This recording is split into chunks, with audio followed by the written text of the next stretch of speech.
Well, Shirley, it's not quite clear at the moment what the US mean by a limited service. They are warning people that their applications could take some time to process, but they haven't actually said how many appointments they're going to make available or who may or may not gain sort of priority when they make their applications. But it does seem like there's been some progress after several weeks now of diplomacy meetings and high-level telephone calls to move this dispute in a more positive direction. You probably remember back on October the 8th, this is when this problem first started, this dispute first started, when a man called Metin Topuz, who's a Turkish national who works at the US consulate in Istanbul, he was formally arrested in connection with allegations that he's connected to FETÖ, the group that's been widely blamed for the failed coup on July the 15th last year. That resulted in the United States withdrawing its visa services for anybody hoping to travel from Turkey to the United States, and Turkey then did likewise. Now, we understand Turkey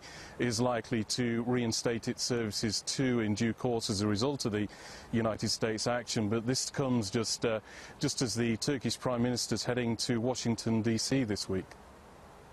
Yeah, the timing is good because, as you say, Turkish Prime Minister heading over to Washington. Where does this leave relations between the US and Turkey?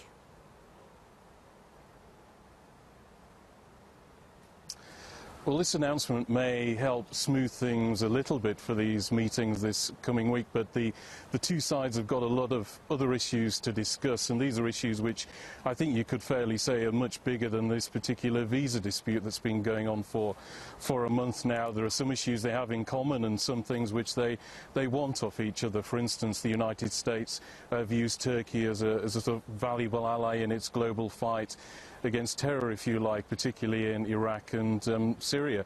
Now, the United States has somebody that Turkey wants, a man called Fethullah Gulen, who's the head of the FETÖ organisation, this organisation I mentioned that's been widely blamed for the failed coup attempt of last year. Turkey's trying to extradite him, but he's getting quite frustrated at the time that whole process is taking, and there are also issues that they disagree on. Another aspect of the war in Syria, which is the SDF, a group largely dominated by Kurds from the PYD-YPG, which Turkey regards as a terrorist organisation, but which the United States regards as a sort of valuable ally in the fight against Daesh over there.